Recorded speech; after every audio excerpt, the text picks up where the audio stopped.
So let's go ahead and get this thing started up.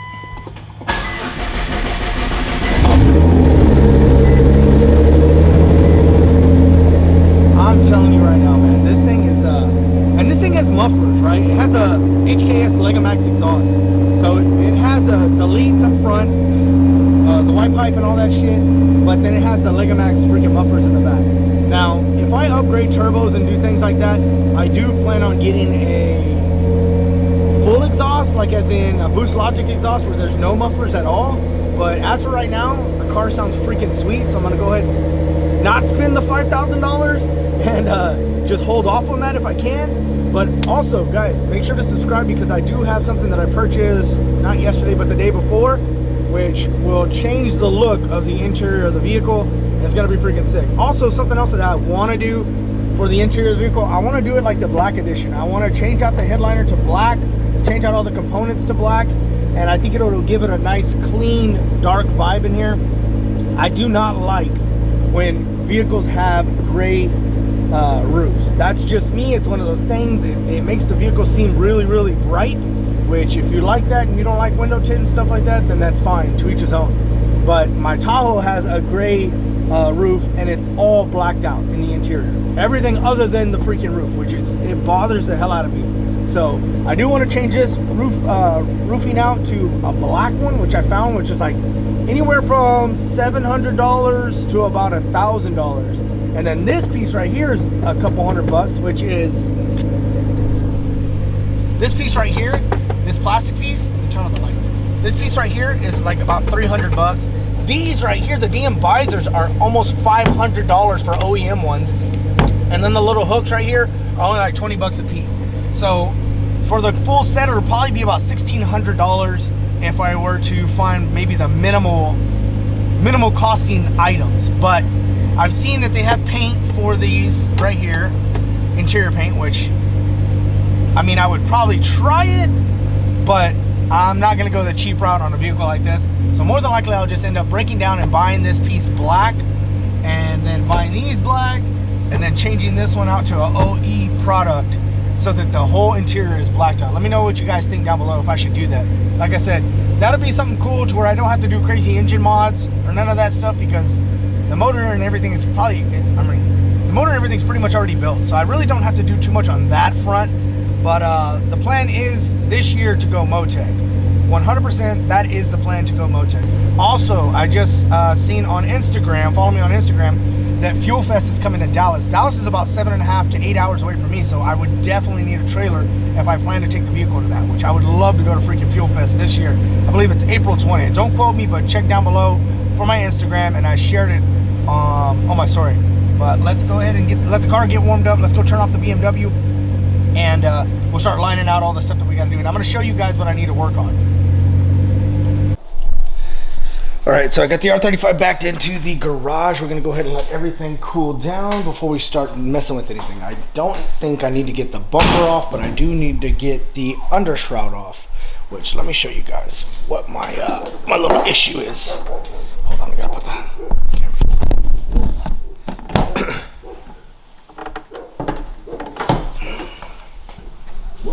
All right, let me see if I can find a light. Oh, I got one right here. Check it out. So when I purchased the vehicle, I noticed that bad boy. If you could see right there where that boot, let me see, the boot right here, underneath this black line, electrical, no, it's not electrical, that looks like something for the radiator. So we have that pipe right there coming from the turbo itself, right, going to the intercooler. See right there? If you could see that worm clamp, it looks like it's barely hanging on, and it looks like that boot is way, probably about an inch lower than where it's supposed to be fully seated upward. So I'm gonna get the car put up on jacks and see if I can loosen all this up and get it pushed back up and in place. I don't know, I don't believe I have a turbo leak right there, like a boost leak, but I mean, I don't have any codes or nothing like that, but I'm pretty sure if I was to put this thing in map 4 or something like that and hit it really, really, really hard, I guarantee you that thing would probably pop off right there. And that just makes for a world of issues, especially if you're on the side of the road trying to fix that damn thing with the vehicle being hot. But already the vehicle is very, very warm, so we're gonna let everything cool off. I'm gonna leave the hood open, and we're gonna get it up on jacks in the meantime. So we're gonna get the quick jacks. We're gonna get the quick jacks set up underneath the car, get it all lifted up, let everything cool down for a little bit. Maybe in the meantime, I should go get a freaking a creeper. Maybe we'll go to Harbor Freight and go get a creeper. I do need one. I told my wife I wanted one for Christmas, but you know, when dealing with the kids and stuff and trying to get everything situated as far as on Christmas time, my gifts and everything just kind of fell to the wayside, which is completely okay. I'm not too worried about that. But like I said, we're gonna let the car cool down. I'm gonna get it up on the left.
Alright, so ran into a couple little minor issues. Whoever was the owner prior to, which I know who the owner was, well, whatever they did, they ended up missing a shit ton of fasteners, and it looks like they riveted on the actual pan to this bottom splitter piece, or whatever you want to call it.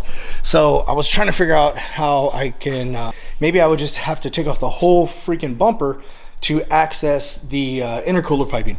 But look, right here, when I was taking off this passenger side, I noticed that you could see that boot right on top. So hopefully, I'm hoping that I'm gonna go take off the other side because I ended up getting the wheels off.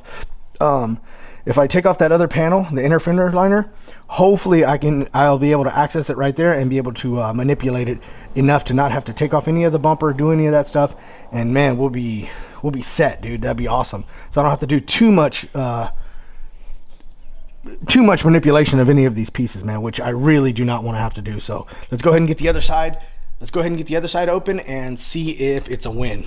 All right, so I was trying to get my wife to come out here, but she's busy. I did end up getting the worm clamp loose, and I got the little boot to come up. It was really, really easy. The clamp was kind of a pain in the ass because it was right next to this wall. So trying to reach around it, I only have, I believe it is a 6-inch extension for the 1/4-inch ratchet, so it wouldn't reach when I converted it over to 3/8. It was just too wide. So I went ahead and loosened the clamp as much as I could, and then I just popped it up with the freaking screwdriver, got it to where it was oversized, and it became loose. So all I have to do is roll it around. I'm gonna try to tighten it down up like on this area right in here, and then the bottom one, which is easy access, which is right there. So I'm not gonna lie, it was flush on the right hand side where the clamp was, but the clamp was loose. So as soon as I put the freaking socket head on it, it moved instantly. Like whether or not I went back or forth, the fastener was moving like this. So it was flush right here, but it was just canted. So it was like if this is a straight line, the boot was sitting like this. So it was flush on this side, but it wasn't even really, it wasn't extremely tight. The only thing that was catching it and holding it on, I'm sure, was the, how do you say, like the bevel that's on the actual tube itself. So keeping the clamp and all that stuff from falling down. But I'm pretty sure if I were to do some rolling anti-lag shit in freaking map 4 or map 3, I probably would have blew that intercooler hose, which that makes a freaking mess, man. That I've done that before on my freaking Duramax, and that was freaking gnarly, man. So anyways, I'm gonna go ahead and try to get all this fastened up and positioned in an easier place. Like, look at this one. This one's crooked too. I hate that crap. I like when my clamps are straight. And then we're gonna get all this cleaned up, and we should be able to button everything back up and be good. I mean, I'm glad I didn't have to take the bumper off and all that stuff. But what I am gonna have to do is, because this thing is missing so many freaking fasteners on that belly pan, is I'm gonna go in with my drill a bunch of holes and put a crap ton of these massive zip ties that I have, which are really, really strong. All right, so we got it. When I got the clamp put on, it is extremely, extremely tight, and it's in the correct spot, right? It's kind of high up, but it is clamped like crazy with I use a little 8mm open-end wrench to get that bad boy in its spot. And you can see it's fully flush, and the little bevel is right underneath where that clamp is, and it's like I said, it's extremely, extremely tight. All right, so what's pretty crazy is while we were underneath the vehicle, I noticed a little bit of residual oil, well, a little wetness. So I started looking around, and I noticed a drop of oil on the bottom of the oil filter. So I went ahead and took off that oil belly pan that I was telling you guys about. I took that off, and sure as shit, I was able to clock the oil filter a good half a freaking turn, maybe a full turn, after getting it extremely, extremely tight, just by hand tight. But it was actually pretty loose. And then right here, this is the reason why I bought these AN fitting, or these AN wrenches from Michelin. So I'm not sure if I have to loosen this, and that allows this to swivel, but it's damp right there, and oil obviously is extremely flammable, so we want to make sure that this is tight. I don't want this to be in too much of a bind, so I'm gonna go ahead and loosen this back up, and then see if I can break these two, and then reclock that one.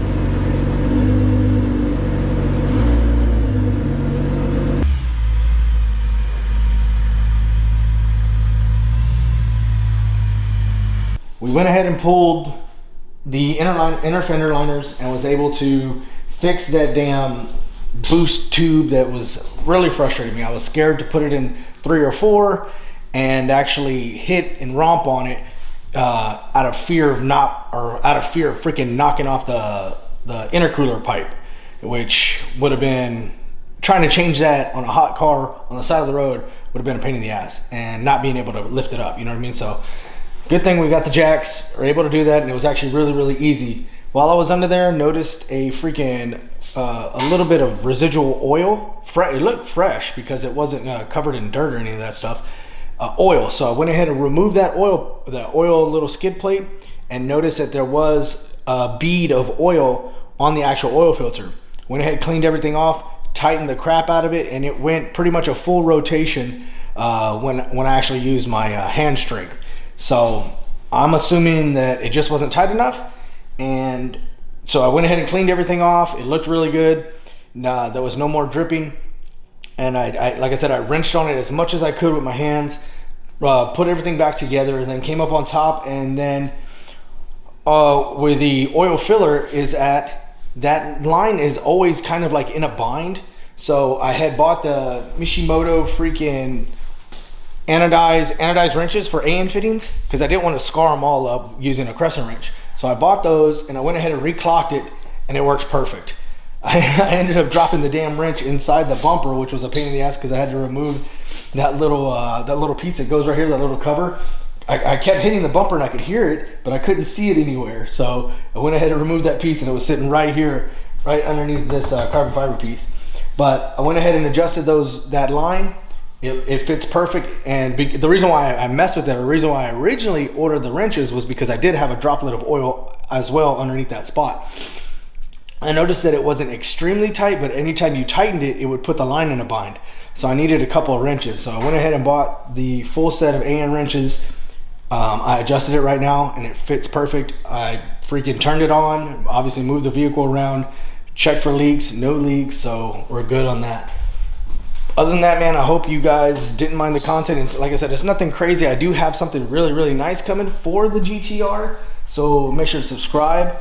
I'm not sure. I believe it says it takes about 2 weeks, so I'll let you guys know if I get an update on when it's supposed to be here, and then we'll get that thing put in. Supposedly it doesn't take that long, and it should be relatively easy, but I'm not a big electronic guy, so that may give you just a little bit of hint.